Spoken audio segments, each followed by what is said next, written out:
Hey, welcome to Watch Candy. I am so happy that you're here, and today I'm really excited because I've got another big winner from Markwell. If you don't remember, I did a video about Markwell a couple weeks ago, and I reviewed their hard candy enamel watches, and I loved those pieces. Of course, being a candy-themed channel, how could I not, right? But, you know, in other ways, I liked them too, so I'm really excited to talk about this watch right here. This is the Markwell Datematic. I'm excited, you're excited, so let's just jump right in.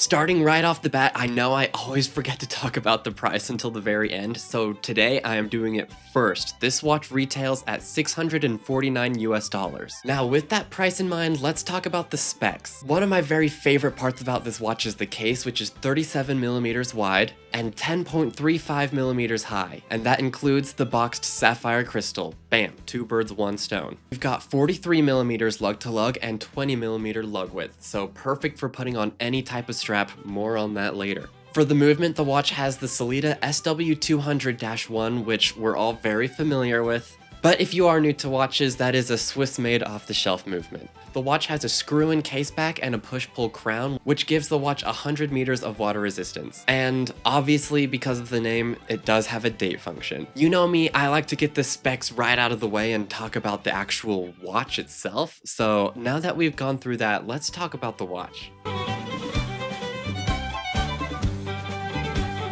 I'm a really big fan of the Telford case. Just the way it's shaped is really pleasing to me. I also adore the finishing on it. It's well done, but not over the top, and it still gives you a good variety of finishes. While most of it is brushed, you have razor sharp polishes on the lugs, as well as a concaved polished area where the bezel would be. The quality of finishing is done to a very high standard, and that's quite apparent when you look at this watch. The watch does have a closed caseback, which is totally fine with me. I usually prefer to exhibition, but with a Sellita movement like this, it's one that we're all kind of familiar with, so I don't really have a problem with that closed caseback, and the way it's been designed feels minimal but effective. You've got the logo, you've got specs, you've got Telford, which is the case design. It all just kind of works out. But of course, the dial is really where this watch has its unique identity.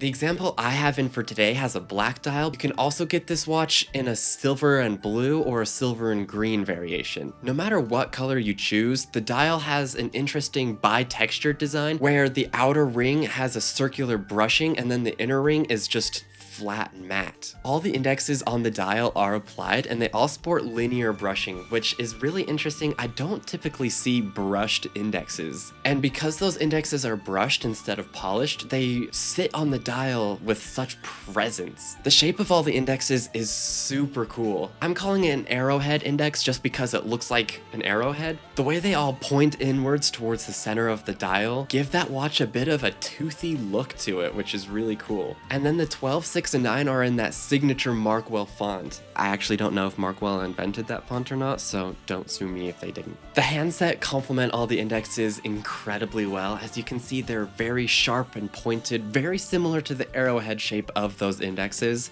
But as opposed to brushed, they are finely polished with a little bit of lume inside the hands. Second hand is especially interesting because it's not only super long, but also sports a glossy red pointed arrow at the tip.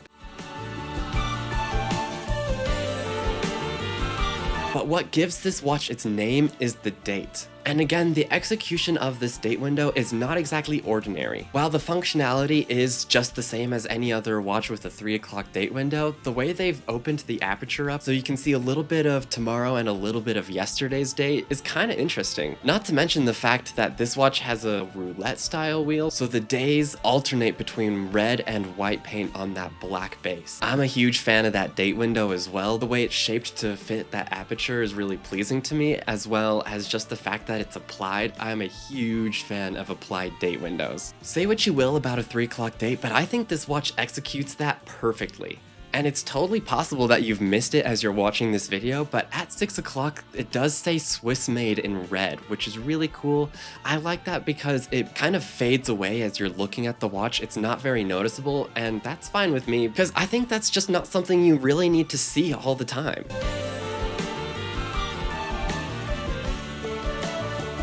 Anyway, let's head into my critiques for this watch. For me, the biggest critique is the strap. The quality is nice enough. I like that distressed leather look, but it's too long. Even on the smallest setting for the strap, it's still just too loose for me. And yeah, I've got small wrists at about 6 inches, but all I'm asking for is one more point of adjustment, please. I'm also not terribly fond of the crown. I really like the shape of it, and the operation is totally fine, so it's not that, but I don't really understand why they loomed the logo that's engraved on the crown. It was fun with the hard candy models. It kind of added into the whole loom party that those things had going on. But on this watch, that is very much more of a vintage take. It doesn't really work for me. Last critique I have is the price. I think $650 is just like the most okayest price for this watch. It does deliver and it's an amazing watch, but I think if the watch was $599, then we'd really have a bargain on our hands, you know, solid value for money. You're still getting value for money with this, but you know, I think it could be lower.